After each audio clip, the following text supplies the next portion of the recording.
சரி நீங்க அமருங்கள், நான் பாத்துக்கிறேன் போங்க.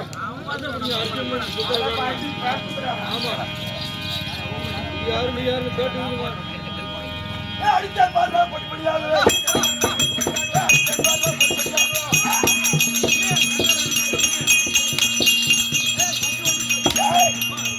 அந்த இரும்பு துண்டு எல்லாருக்கும்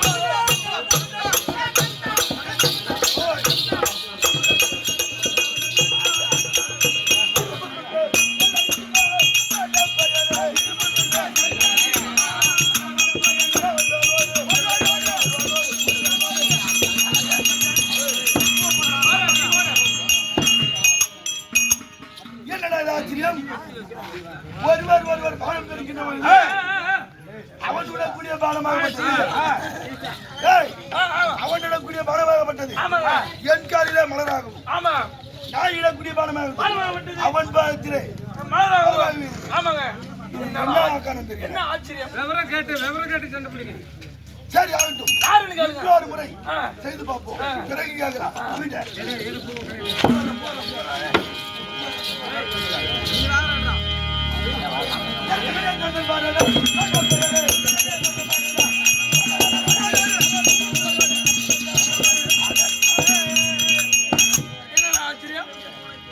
மீண்டும் அதே போல. ஆமாங்க. சரி யார் என்ன நீ யார்? ஒரு தந்தை பேர் என்ன, தாய் பேர் என்ன? நீ உன் பேர் என்ன சொல்லு. ஆமா, தேவலோகத்தான் நடக்கூடிய தேவேந்திரனுக்கும் தேவேந்திரனுக்கும் இந்திராதம்பதிக்கும் பிறந்த என் பேர சித்திரசேனன். சரி, என்னோட பேர் யாரு தெரியுமா? தேவேந்திரனுக்கு என்னோட பேரு தெரியுமா? இந்தியா கஷ்டப்படுத்த ஆண்டு வரக்கூடிய பாண்டு மகாராஜனுக்கு குந்தமா தேவிக்கு மாத்ரா தேவிக்கு ஐவர் ராஜாவில் பிறந்த என்னோட பேரு அர்ஜுன மகாராஜன். ஓஹோ, பாண்டு மகாராஜன். ஆமா, தேவேந்திர அம்சத்தினால் பிறந்தவன். ஆமா தம்பி, தம்பி, தம்பி,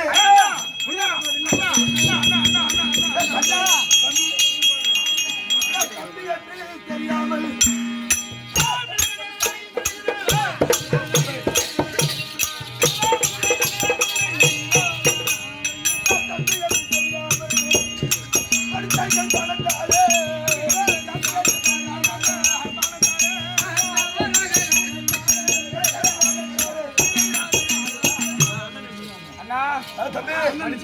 தம்பி, எங்க அப்பா உங்க அப்பா ஒண்ணு ஒண்ணு.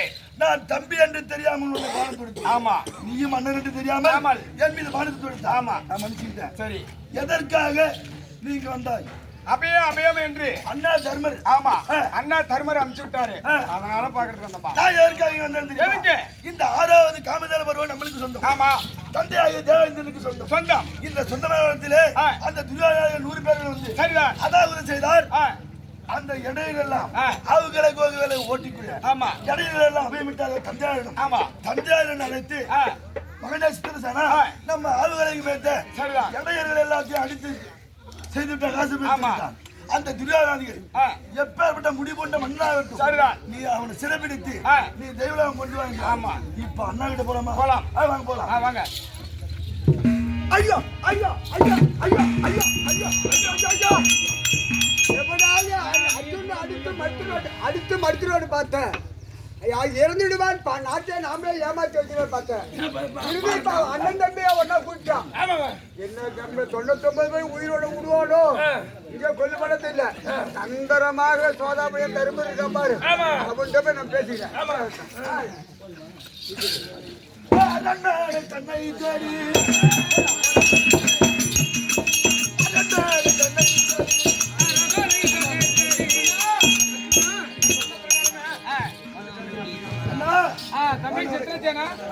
வணக்கம் வணக்கம். ஏ துரியோதனா,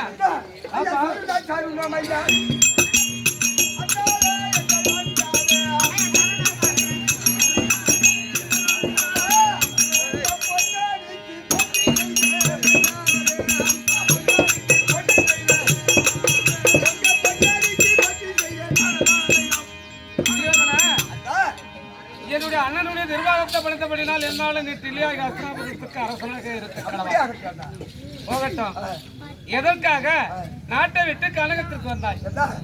கானகத்தில் எதுக்காக வந்தது என்றால் 5 வந்து முடிந்து 6வது பிறந்து விட்டது. அல்லவா? ஆமா. நாம் எனக்கு சரியாக மனம் நாம் செய்தது தவறு. நான் தவறு மனதில் எண்ணி தங்களை அழைத்து சென்று அசுராபுரத்தில் பட்டம் சொல்லாமல் அண்ணனுக்கு சேர வேண்டிய பாதி நாட்டை கொடுத்து விடலாம் என்று. அசுராபுரம் உனக்கே பட்டம் சொல்ல வந்தேன். நல்ல என்னம்னா எனக்கு தெரியும். அப்படி இருப்பதுனா தந்தை நல்லா இருக்கின்றாரா, தாய் நல்லா இருக்கின்றாரா, தம்பிமார்கள் நல்லா இருக்கின்றார்களா, நாட்டு மக்கள் நல்லா இருக்கிறதா, எந்த விதமான குறைகளும் இல்லையே. ஆஞ்சாலி, இப்போ தம்பியாக துரியோதனன் கெட்டலைந்து அடிபட்டு உதைப்பட்டு களைப்போடு வந்திருக்கின்றார். நாட்டில் அவன் அறுசுவை அன்னத்தை உண்டு கொண்டிருக்கின்றான். நாம் கானகத்தில் கந்தமுலாதி கனிவசங்களை உண்டு கொண்டிருக்கிறோம். இந்த ருசிபாகம் அவனுக்கு தெரியாது. அதனால் கனிகள் இருந்தால் அந்த கனி அவனுக்கு கொடுத்து நாட்டுக்கு அனுப்பி வைக்கலாம்.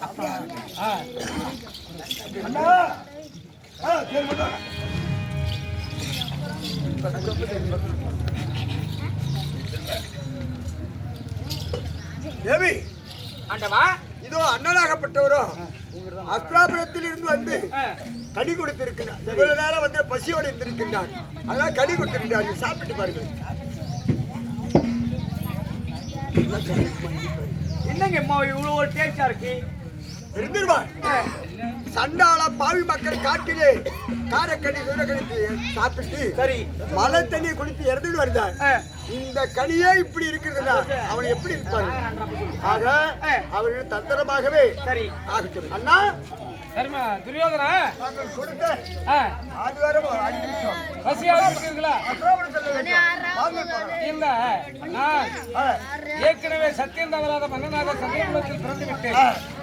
12 வருடம் 12 நாளாகவும் ஓராண்டு நாள் ஐக்கியாத வாசம் உருவத்தை மறைத்து இந்த 13 வருஷத்தில் 13 நாளாக நாட்டில் கழித்து 14வது வருஷத்தில் வந்து எனக்கு சேர வேண்டிய பாதி நாட்டை நான் பெற்றுக் கொள்கிறேன்.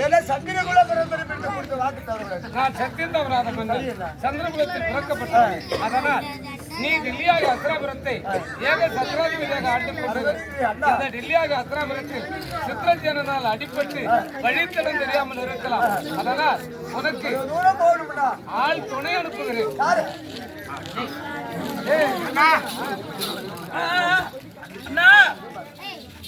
அதாவது தம்பியாக துரியோதனன் அவன் வந்து தன்னண்ணன் தன்னைச்சுடும் ஓட்டட வீட்டச்சுடும் நினைக்கின்ற தனக்கு தொங்கப்பட்ட கல்லு தன் தலைக்கு என்று எண்ணி பாராமல் படி அவன் பொறாமை குலத்தினால் தாயாதி மாமனாகிய ஜகுவின் வார்த்தையினால் நம்மளை எவ்வளவோ சங்கட்டங்கள் செய்து விட்டார். கண்டிப்பாக இந்த சங்கட்டத்தெல்லாம் நம்மளுடைய தாய் மாமனாகிய ஸ்ரீநமோ நாராயணன் அருளால் நம்மளுக்கு எந்த விதமான இறுக்கமும் ஏற்படாமல் நடைமுறை நடந்துவிட்டோம்.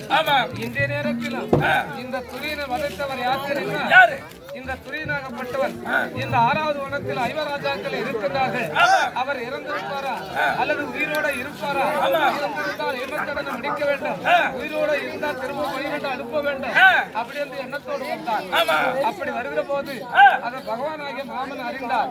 இவனை விடக்கூடாது என்று இவனுக்கும் தேவமார்களுக்கும் தாகவனை உண்டாக்கி அந்த தாகம் தெளிக்கிற போது அதற்கு முன்னதாக ராமன் ஒரு இடையனாக சென்று ஆடுகளை மேய்ப்பது போல் அந்த ஆடுகளை மேய்த்து அந்த குளத்தில் இறக்கி அந்த ஜலத்தை கலக்கி சேரும் தண்ணீர்மாக விட்டு விட்டார்.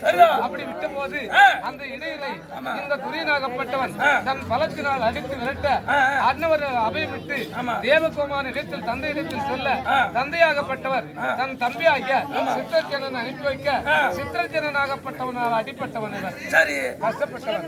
என்ன பண்ணணும் சொல்றீங்க? இந்த காட்டில் அவனுக்கு வழித்தடம் தெரியாம இருக்கான். நீ இந்த காடு எல்லை முடிகிற வரைக்கும் கானக வரைக்கும் இவனை வழி கொட்டி அடிப்புவார்.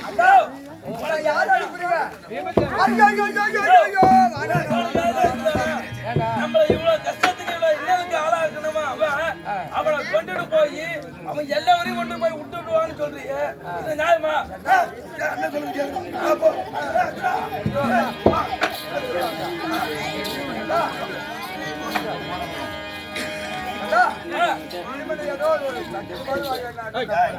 நீவன் என் சொல் தவறாத சத்தியத்துக்கு கட்டுப்பட்டவர்கள் ஐவராஜாக்கள். அப்படி இருப்பதினால் விமர்சனா நீ பதட்ட குணம் உள்ளவன். அதனால் ஒன்னை கண்டு வீமன் துரியோதனன் பயப்படுகிறார். அதனால மேல அகாய மரிய குமாரியை சாட்சியாக ஆமா கண்ணா உன்மேல் ஆணையாக நீ சொல் பிரகாரம் நான் கட்டுப்பட்டு நடப்பேன் அப்படி என்று எனக்கு கை போட்டு சத்தியம்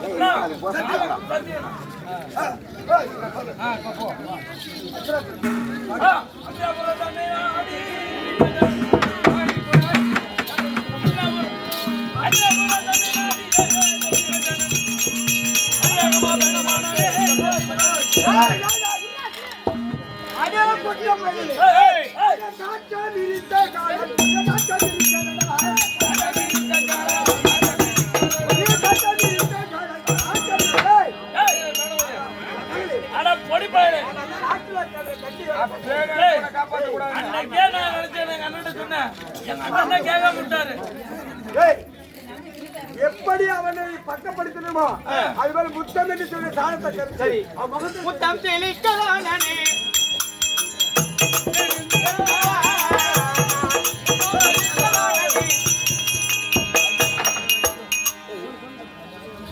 என்னடா அவரா உன்னை அடிச்சு என் கதையால அடிச்சு கொல்ற வரைக்கும் நான் கையால நான் தண்ணியா குடிக்கிறேன்.